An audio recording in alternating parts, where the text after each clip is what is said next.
Good. So good afternoon again. Today I'm happy to lead you through this application lecture, which is about biomarker research using targeted proteomics. So according to the Science Slam, in the beginning, it was very difficult to find a person who is interested in biomarker research. But I'm not very depressed. I hope the talk will somehow encourage you to go to this direction. Moreover, I want to mention that the biomarker discovery is still based on quantitative proteomics. That means if you are anyway interested in some protein that shows quantitative difference in your samples, then maybe this lecture can help you a bit how to identify them. So this is the outline of the lecture. We will first discuss the clinical need and the analytical need of biomarkers and how targeted proteomics meet this kind of needs. And then we will use a technical example, which is the N-glycosite proteome as a subproteome to illustrate how to use SRM, PRM, and SWORs in our own research. So it can be any sample of your interest, for example, phosphorylation samples or a subproteome. Why we choose N-linked glycoproteome here is just because my personal research experience was focused on these samples in 3 years at least here. So in all of these techniques, I have some co-first author papers or contributing papers here so that we can share some experience, and I hope it can also initiate some discussion and insights of your guys. And then third of all, we will try to discuss some challenges of targeted proteomics in biomarker discovery. So the challenges will be somehow meet with this extending performance, like sensitivity, throughput, and the selectivity, how we can benefit from some recent development. And in the after that, following that, I will spend like 10 to 15 minutes, maybe 12 minutes, present you a recent study that I finished, which is about the biomarker variability using a twin cohort. So with some final concluding remarks, we can make some outlook about biomarker discovery using targeted proteomics. So first, the clinical and analytical need. So a doctor is in clinics trying to classify his patients. The purpose of this classification can be for early diagnostics, can be for predicting a certain outcome of a drug. So in this case, I want to make the note that there is two-dimensional throughput here. First, the sample throughput.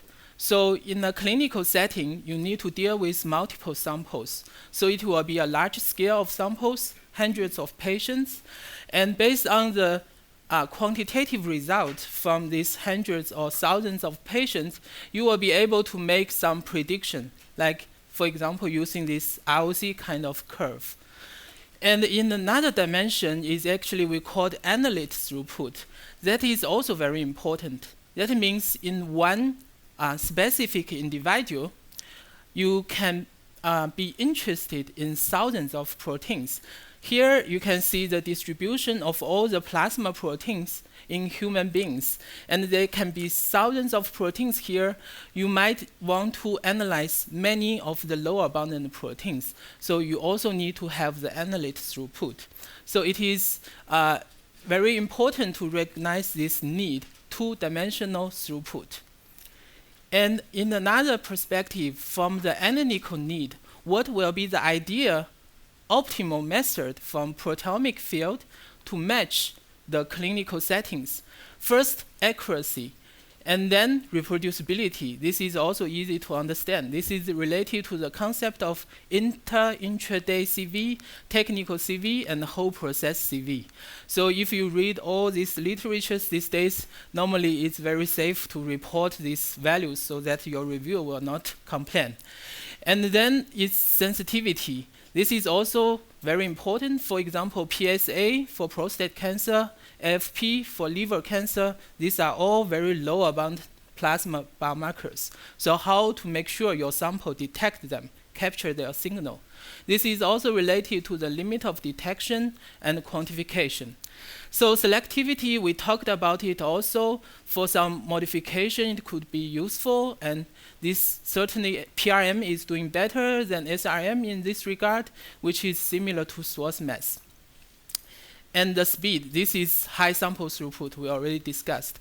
So in some certain cases, you also need to perform some comprehensive identification. This is high analyte throughput. And sometimes you don't even know which kind of biomarker is more useful or meaningful for your disease. So this is some non-targeted, unknown questions. So for these gray questions, you can refer to shotgun proteomics traditionally. And for these black items, PRM and SRM could certainly do better because it's quantitative related. So we just want to make the comment that source mass or DRA, in some sense, to some degree, actually combined the strengths of both methods. So it could also fit the clinical settings and the biomarker research very well. So here you can see I reviewed the pros and cons between some proteomic methods, shotgun, MRM, and source. So for SRM or MRM, I think PRM also fall into this degree. So from this reader plot, you can really compare the disadvantages and advantages between these methods.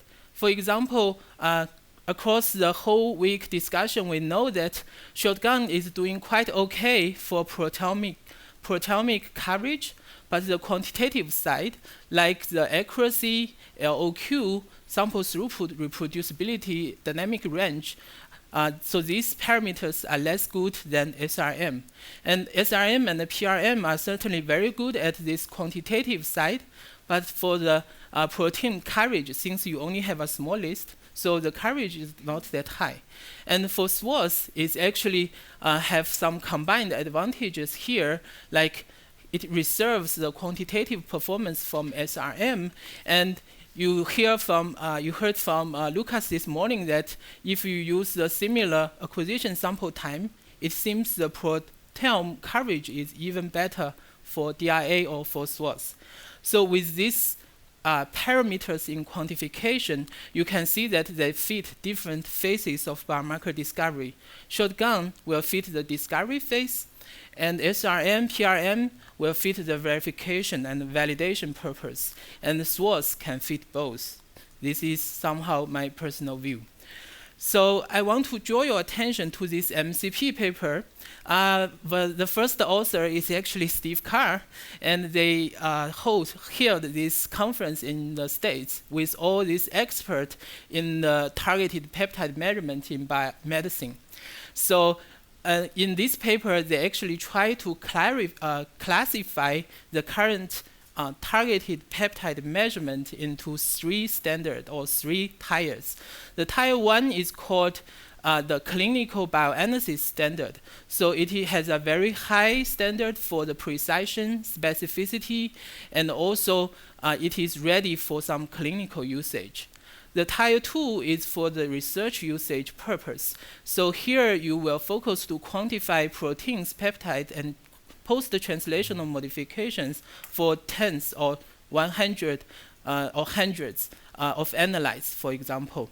And you still need a fairly high reproducibility and precision, but certainly not as high as tier 1. And for tier 3, this is more for the exploratory studies. So that means you don't even need to spike any heavy peptide standard. You can rely on the lab-free quantification to make some exploratory result. And in this case, it is not that highly quantitative than the tier 1 and the tier 2 standards. So if we think about it, I think SRM or PRM may fit more for tier 1 and tier 2, and the source, for source or DRA, if you don't have heavy peptide standard, most likely it will fit to the tier 3. So this, I think, is important for the clinical settings, and if you are doing biomarker discovery based on your purpose, you need to select a fit you need to select which type of the assay standard you want to go. So also, maybe you can check out the supplementary file of this paper because it contains all the slides during that conferences. Okay, so after the background discussion, let's move to this unlinked glycoproteomic analysis. So I will use this example to show you how we do SRM, PRM, most in episode group and also in some collaborative studies. So why first just a few sentences about the glycoprotein again, because as I said, it can be any type of sample. So why do we need to focus on the glycoprotein here? It's because we think it is a biomarker relevant subproteome. It contains the protein present in the cell surface, or they are most likely secretory proteins. So you would like to assume that they can be detected in the bloodstream, so more tend to be biomarkers. Secondly, this glyco capture itself will facilitate the detection by mass spec in the complicated clinical proteomes. It will remove the high abundant non-glycoproteins. Essentially, you are only look at the glycopeptides of the glycoproteins, which will reduce your sample complexity significantly. So using this hydrazide beads-based protocol, which was published already 13 years ago, you can reproducibly isolate the glycopeptides from the clinical samples. And here you can see this protocol here, which is based on first the oxidation and then this hydra beads coupling.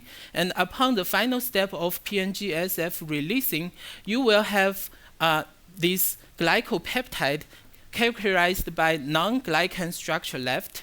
So it is a naked peptide. The only difference is that the asparagine is transformed to aspartic acid. So this is about the sample. So what do we do about this kind of sample? Here is an example of SRM. You can configure the SRM assays for global N-glycoproteome.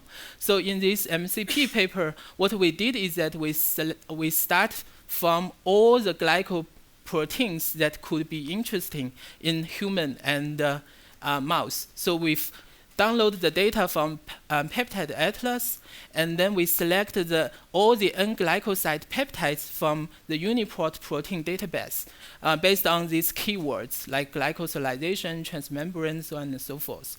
Also, we require the peptide should be tryptic and should contain this glycan structure. So this is very important to make sure they are indeed glycoproteins. And other consideration, as Arya or Tina already suggested to you, should be the suitable length, and some modification should be avoided, like this M oxidation. So from here, we can go to JPT or Thermo or any company which can provide you the standard peptide. Here we only synthesized the heavy dirty peptide. That means we don't necessarily need a very high purity of this peptide. Essentially, we have 5,500 peptide synthesized, which are corresponding to 3,300 glycoproteins. And from this peptide, what you can do is that you use the SRM-triggered MS2 scan provided by any QTrap type machine to get this high-quality MS2 spectra.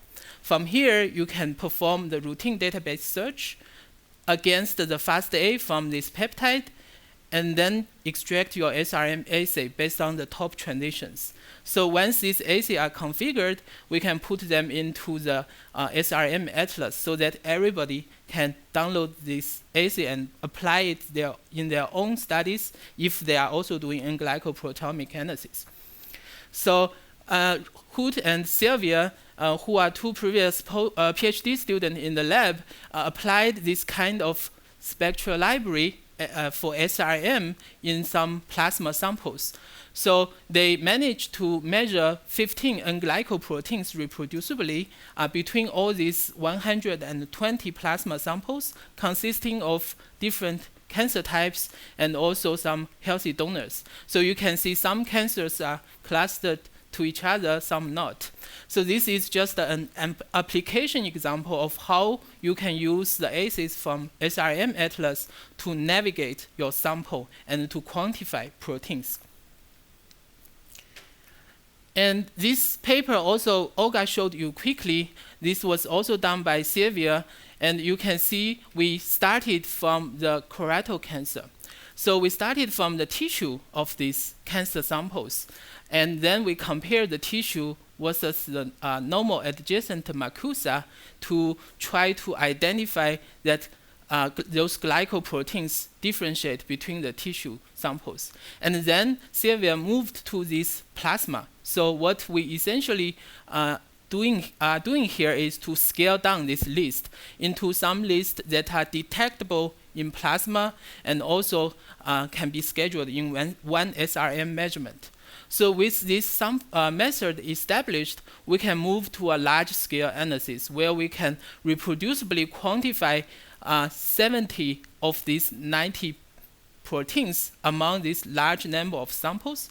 So you can see here we develop we have this SRM measurement which can touch very low concentration in human plasma with this SRM method.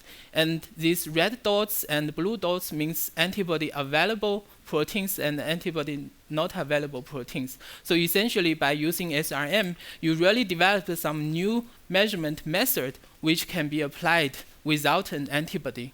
So this is actually a very nice large-scale study that is recently performed using SRM.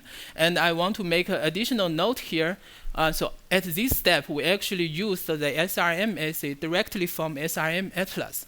So this is essentially some model we want to propose. So once you have a candidate, you can use assay that is already being established in this public data set and then apply it quickly in your own research.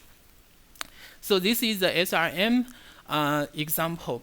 So in this PRM, we have this collaborative study together with Hui Zhang's group. So this first author is Stephanie Thomas. What she is interested is trying to apply PRM in prostate cancer scenario.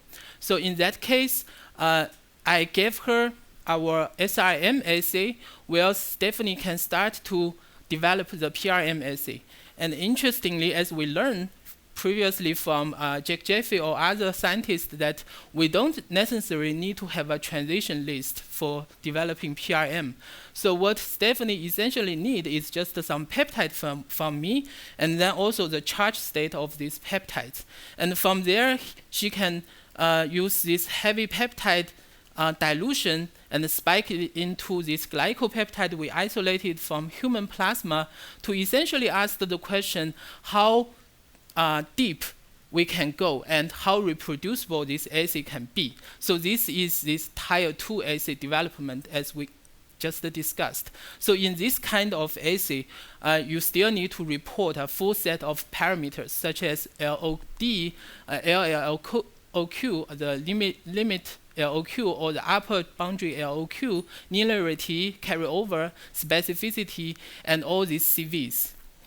So here you can then use it in any research purpose biomarker discovery. So what it will look like. So here is just one example where we have this N-glycopeptide synthesized and performed the dilution curve, and then you can characterize it with LOQ, LOD, which are not shown here, and also all these CVs. Importantly, you just need to know the charge state of this peptide and which transitions are more interesting than other transitions. So then Stephanie quickly applied this assay in the aggressive cancer cohort and non-aggressive cancer cohort, and she found that this peptide is somehow discriminative, which indicates the belonging protein is a good biomarker.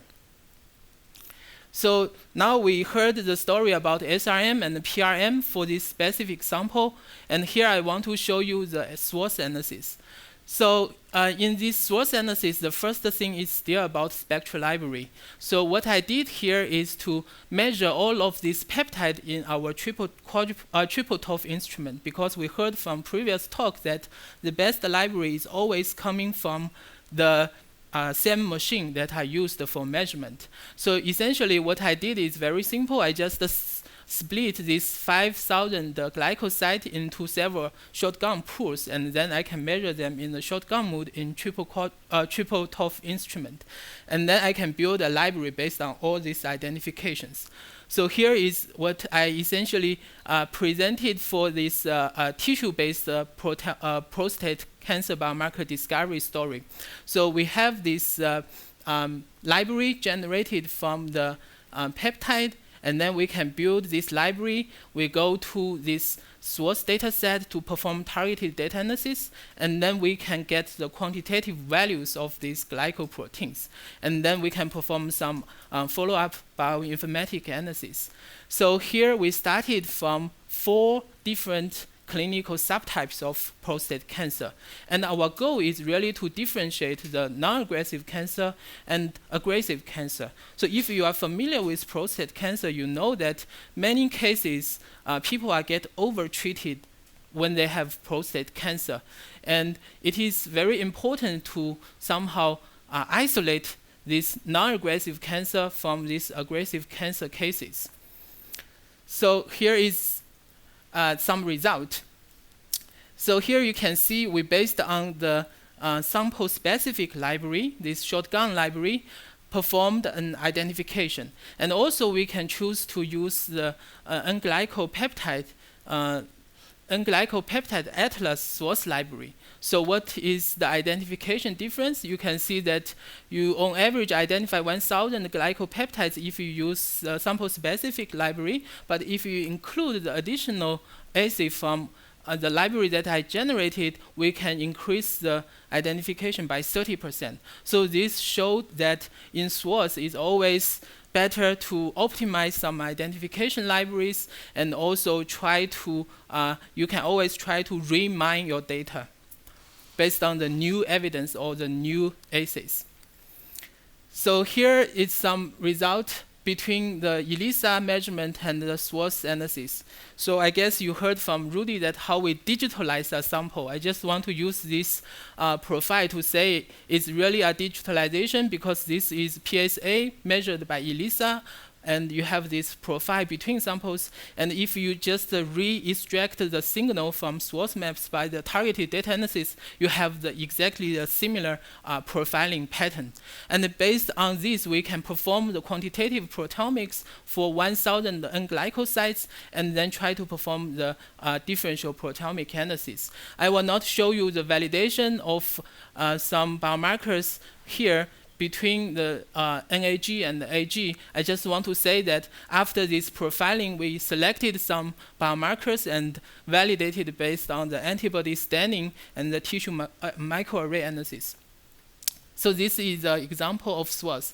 With these 3 examples, I would like to make a summary for this session. So here you can see I kind of present you the different modes of biomarker discovery based on shotgun, on SRM, and on SWOS. Traditionally, you need to perform a very extensive identification by shotgun proteomics. Then you can only analyze less than tens of samples. And from here, you can try to select some interesting biomarkers to perform ELISA validation, and then try to publish your paper if the result is good. If it is not satisfactory, then you need to go back to very early step to perform the clinical sample collection, to perform the analysis again. So in SRM, what I showed you is that we can have a certain list of biomarker candidates. Then we can go to some online database like SWOS SRM Atlas to download this measurement assays, and then we can perform SRM measurement. And then from here, we can try to have some good result and publish the result. So if the result is not satisfied, we can always try to select some new candidates, and then use we don't need to go through this assay development. We can perform the SRM measurement again. So SWOS, in essence, actually have some new things here, right? So you can acquire the SWOS data for every sample. And then from there, you can perform an in silico biomarker discovery. So let's say you have some interested proteins, you extract their signals, and then you perform the t-test. If they are good, you can go for publication. If you are if they are not good, you can always try to extract other proteins and peptides. So this is somehow like the iterative biomarker discovery. So yes, so this will be the first session. Is there any question here? No? Okay. So this is the technical example. Then I will show you some recent development exceeding. Yes.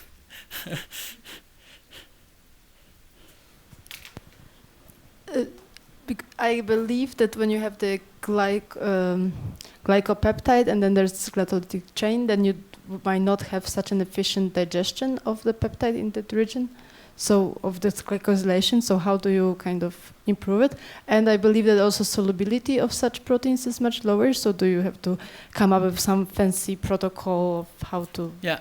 So this protocol was actually quite mature one, established, as I said, 13 years ago. And amazingly, it still gives you very reproducible result. There are two versions of protocols. One is based on the protein level. You can try to isolate proteins first, glycoproteins first, and perform the on-base digestion so that the non-glycopeptides of the glycoproteins can be removed. Another one, for some difficult sample, you can directly perform the digestion. So you get the peptide as other proteomic samples, and this will be a peptide pool. And from here, you use these beads to isolate the glycopeptide. So in that way, some difficult sample can be also handled. So I just want to say this this protocol, I didn't develop it. It is actually quite routine for this kind of analysis. Yeah, if you are interested, you can check more. Yeah. Good. So the second session, we know that the sensitivity is very important for biomarker discovery, and even SRM and the PRM are already the best method that we have. Sometimes they are not enough. So we have some in the committee there are some development in this regard. If we think about this glyco capture, as we discussed, the glyco capture itself is also an enrichment of targeted proteins, and in essence, this will give you a better sensitivity for your targeted proteins, right? So it is already an example of extending sensitivity. Here I want to show you another method which can extend the sensitivity for your targets, which is cis-kappa. I don't know if anybody heard about it. So this is based on antibody against the peptide. So what the research do is that they can start from some purified proteins and then digest them and then select some best peptide and try to erase antibodies. So this is called antibody peptide. So in that case, you can try to have some heavy standard, and then you can enrich somehow the peptide already here and then go to SRM. So at the end of the day, this method combines the sensitivity from the antibody and the sensitivity from SRM. So you can really go very low. So this is the original paper published by Lei Anderson, and this is actually the picture from a recent paper published in Cell Metabolism. So this is one way. If you think about it, there is of course other ways to enrich your sample or to fractionate your sample. So here is actually a fractionation.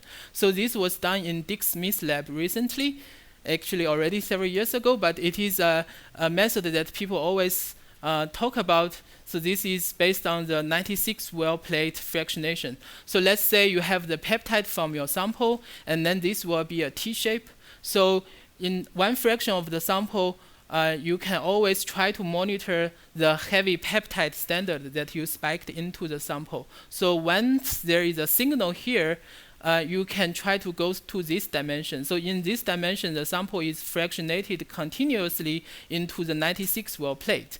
So if you have a signal here, you can quickly locate, okay, this is a targeted fraction, and then we can do the SRM-based quantification of endogenous peptide. So if this fractionation is very even between wells, then essentially you will have 100-fold increase in your sensitivity. So this is the extending example based on the fractionation.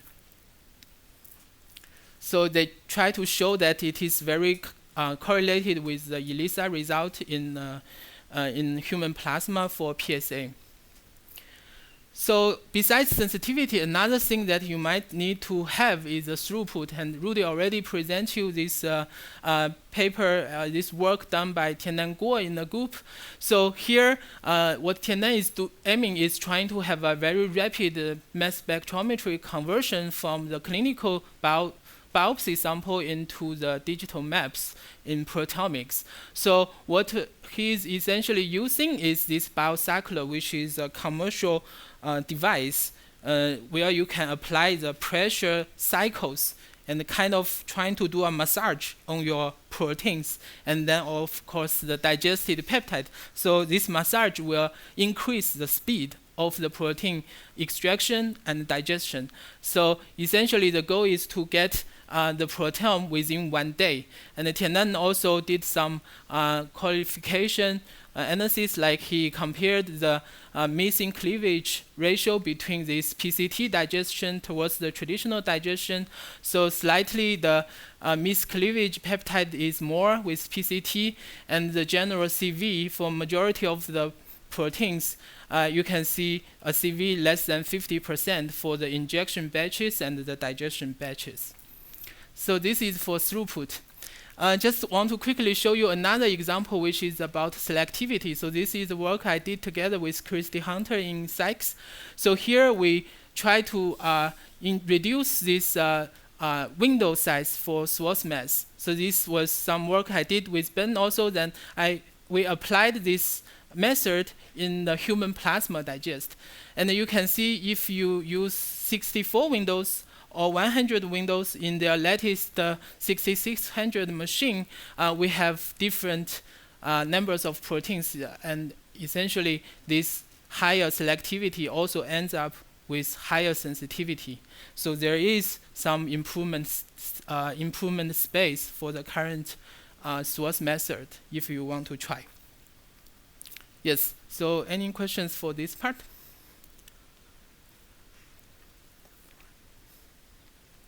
Great. Yes, so then I just show you an application example that I published last year. So this is about the biomarker verification, biomarker viability analysis. So Rudy talked about this sample matrix and protein matrix this morning. So I think the best advantage of SWOT is to have a very high reproducibility among a lot of samples. So in this case, we really need to have a large sample cohort. And we use it in plasma, which is also a very difficult sample. So I hope this somehow gives you some impression that how to perform a source analysis in some difficulty samples in a large sample cohort. So why do we need care about protein variability? Here you see two plasma proteins, THRB and ApoA. So I used the SRM measurement and measured their quantitative result in a healthy cohort of 240 samples. And you can see if you compare these values to the average of the cohort, for the protein 1, THRB protein, it is very stable between these samples. However, for ApoA, the extreme in this cohort has 100-fold change. So this protein, the quantitative value is very sparse. It's not stable between humans. So what will this kind of difference affect the biomarker discovery? So here you can see for a certain biomarker in a certain disease, different studies from different labs tend to give you different p-values. This is very routine. And if you look at it, you can somehow maybe ascribe these differences into the variability, but not the fact that different labs have different scales, right? Because maybe they just randomly select some samples from this cohort, and then these sample numbers are very small. That's why they cannot provide the full landscape of the variability of this peptide and give you different p-values. So we think this protein variability analysis is actually a first question you need to ask before the biomarker discovery. So we actually used a twin sample. So why do we need a twin sample? Twins are the best nature experiment for human genetic analysis. As you know, there are two types of twins, the monozygotic MZ twins and the dizygotic DZ twins. So MZ twins share 100% of their genes, while DZ twins only share 50%. So while these twin babies go for aging, they will become twin grannies or grandpas. So this is essentially called a longitudinal twin strategy. So this strategy can be used to infer the impact of certain traits in these quantitative proteins. So here is essentially the background of the twins, and here you can see how to use the twin data to calculate the heritability of a certain protein. Let's go back to this ApoA protein again. So here is a correlation plot of this ApoA protein expression concentration between the MZ twin pairs. So the monozygotic twin pairs are so similar to each other, so you would expect a very good correlation coefficient. However, for the DZ twins, because they are more like siblings, so you will also expect some correlation, but not as good as the MZ twins. So a good way to calculate heritability, actually the simple way is just to do a subtraction between R1 and R2 and then times this by the factor of 2. Because again, the DZ twins only share 50% of their genes. So this is a simple way. And mathematically, there are some more sophisticated way to do it. Essentially, this is a GM model that introduced by Olga Vitek. And you can see we can also apply this model here, trying to infer the contribution of this genetics, common environment, individual environment, longitudinal effect, and non-biological effects in explaining the observed phenotype variance of certain proteins. So by using this model, you can try to estimate the contribution of genetics in this total variance for certain protein. This is also the heritability. So there are two ways, simple way and difficult way, but they are based on the same principle, okay? And here is our experimental design. So we have 36 monozygotic twin pairs and 22 dizygotic twin pairs.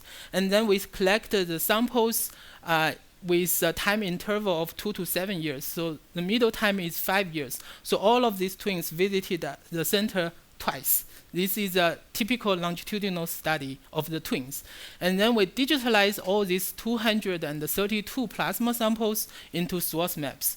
Then we use the open source to perform the targeted data analysis, and then use the GLM model to infer the contribution from this different component.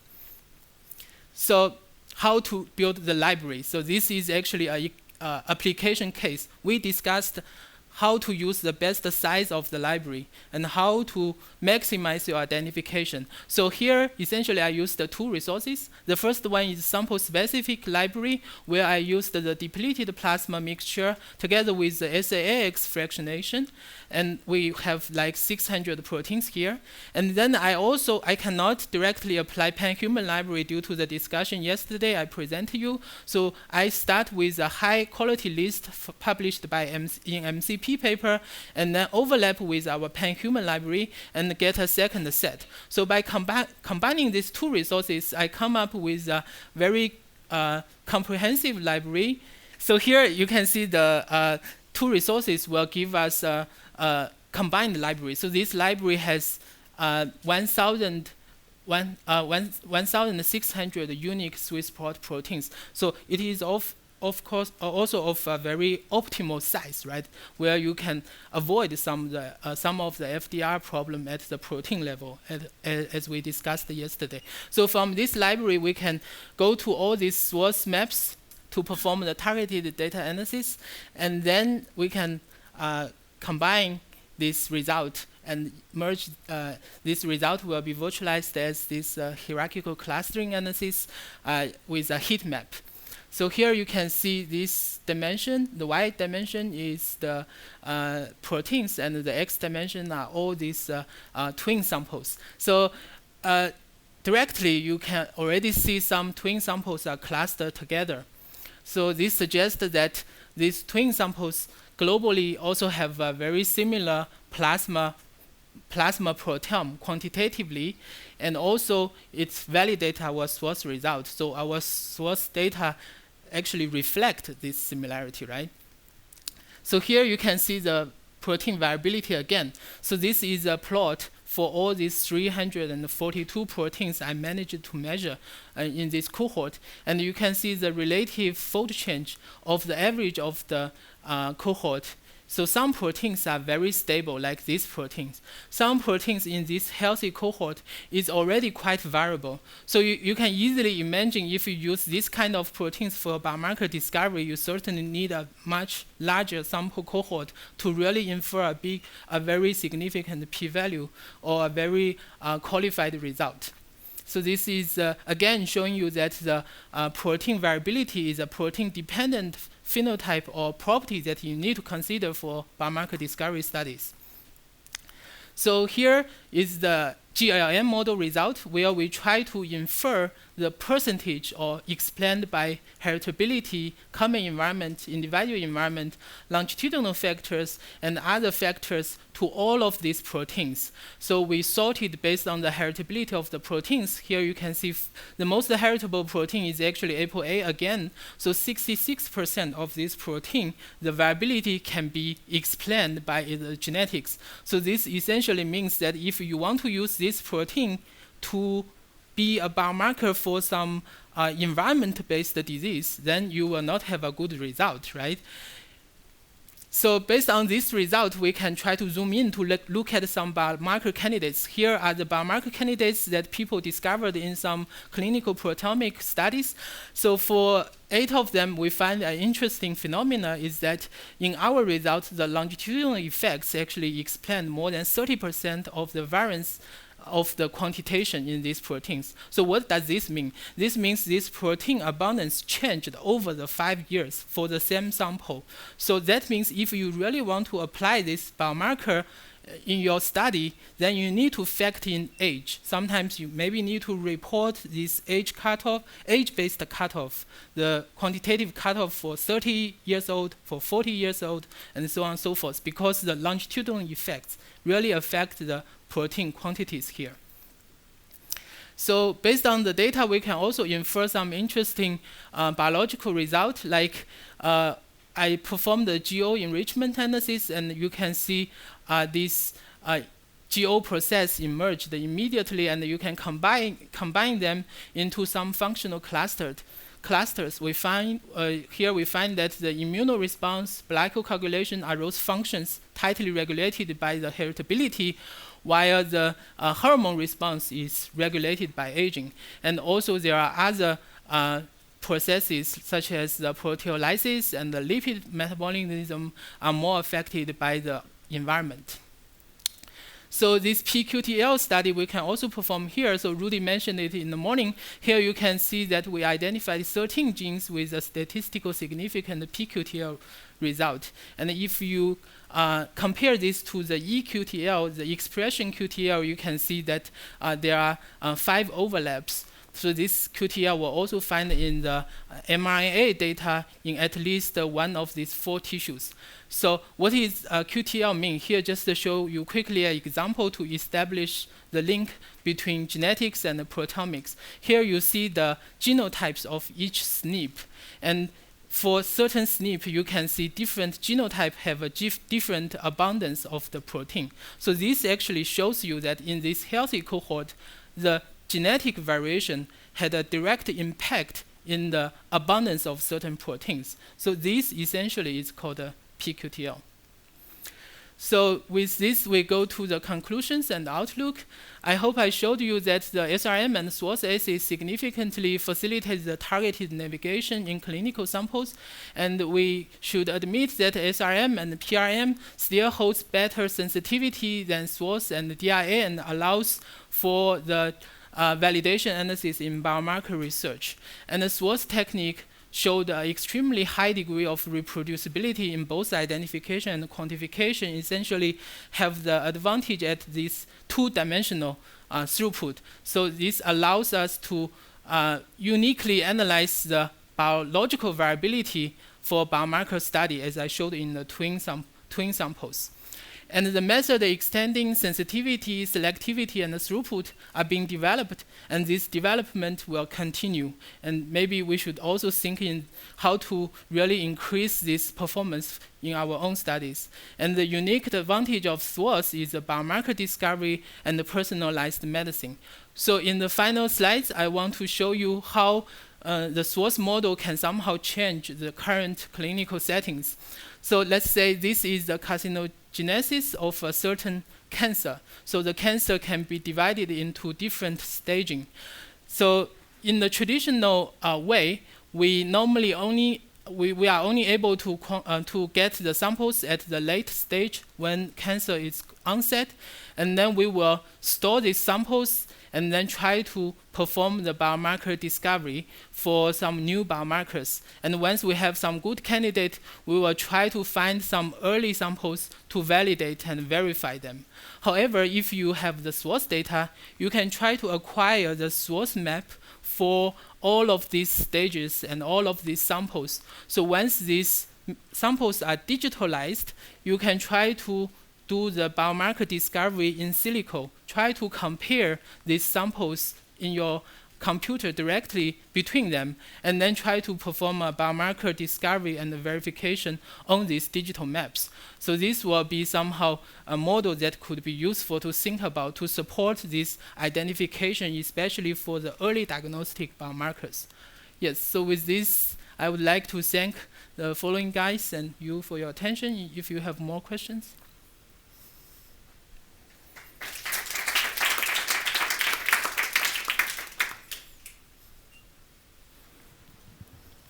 Yes. I would like to ask if you have looked in what's the protein abundance range you cover with your quantitative plasma studies. Yes, so that's a good question. I don't think I have the data here, but the lower limit is about 1 nanogram per milliliter. This is because here we didn't perform, so for the library, I actually performed the fractionation and the depletion. But for the real SWOS map, we started from undepleted plasma. So this is already very challenging. And I think it's already impressive if you look at these proteins, some are really at the lower end of 1 nanogram per milliliter. And the reason that why we don't perform depletion is not because I'm lazy, it's because that the variability could be changed, because we are looking at this protein-dependent variability, right? So if your method itself introduced some variability based on the protein, then it could be not good for your result. So that's why we directly analyzed the plasma samples. I also would like to ask, now you measure your clinical samples back to back, I believe. Mm-hmm. And what would be the contribution you expect if you do these measurements each year for an individual person, like as proposed in the last slide? In the last slide, each year, yeah. So this, you are talking about the sample quality over years, or? Yeah. So that's actually a question from the review for the MSB paper about the twins.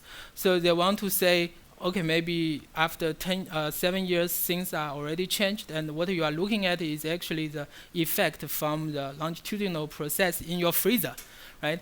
But actually, it is very good that our data actually showed the heritability is higher in the early time point.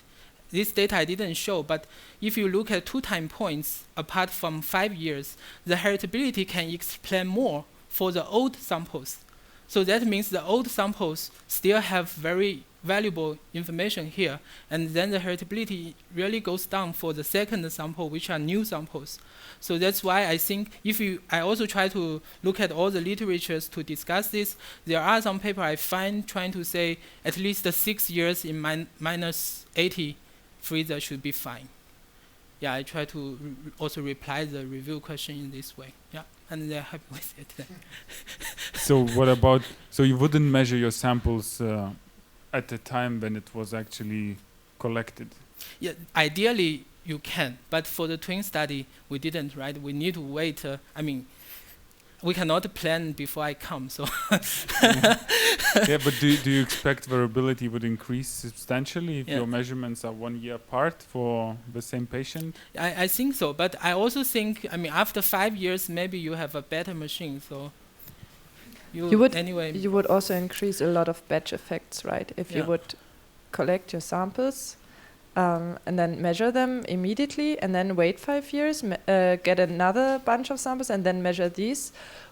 Then actually the reviewers would claim, okay, the difference you see is just a batch effect of performing these 2 different groups on completely 2 different years, different machines, different everything different. Just look from the patient perspective. Patient's not gonna wait 5 years, so you collect all the samples and then decide, okay, what's happening to him. Sure. You wanna know at the time when you take the sample, am I still good, or shall I do something about myself? So this is a model to identify biomarkers, right? It's not the clinical solution for the patient. So for the clinical solution, I think it's PCT source or whatever. I mean, you just to measure the sample, and then you report the result in 1 day or 2, and then get action. Of course, this cannot be wait for 5 years. Yes. Anything else? Yeah. So what about the limits of detection between what you got from PRM and SWOT and ELISA? Yes. So ELISA, right? Not yeah, SWOT. yeah. Okay. Because when you showed it, it was just I think the peak areas, and ELISA you got the concentrations. So yes. So although the profile was the same. So the ELISA, the ELISA is highly dependent on the quality of the 2 antibodies you use to build the ELISA. So for very good antibodies and very good combination, you can go to even less than picogram per milliliter. But for SRM or for PRM, if you don't do any depletion or fractionation, as I said, it will be around nanogram per milliliter. So there's still a difference. But once you can quantify them, the correlation of quantification should be still quite good. So between SRM and ELISA, or PRM and ELISA, these are all published in different literatures. Yes. So I might have missed it. So for instance, if you do discovery and you do an enrichment, like N-glyco enrichment in your discovery, in your DDA run screen, do you also do the enrichment for your validation? For instance, if you have patient samples, so you've done your discovery on some model, say a xenograft model, and then you're actually trying to validate your signature on patient serum. Did you also, I don't know, did you also do glycopeptide enrichment for the patient serum, or can you directly jump into the patient serum? Yeah. So let's just don't go back to that slide. So for the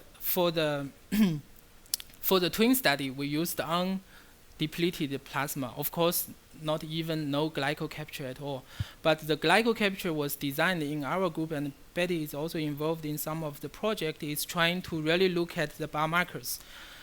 So in that case, we propose that even for the patient plasma, it's still better to go with glyco capture, because this essentially allows you to go deeper. And then you can have higher chance to identify those protein biomarkers coming from the tissue, released it from the tumor, for example. Yeah, that's our working hypothesis. Great. Okay, great. Thanks a lot, Yansheng. So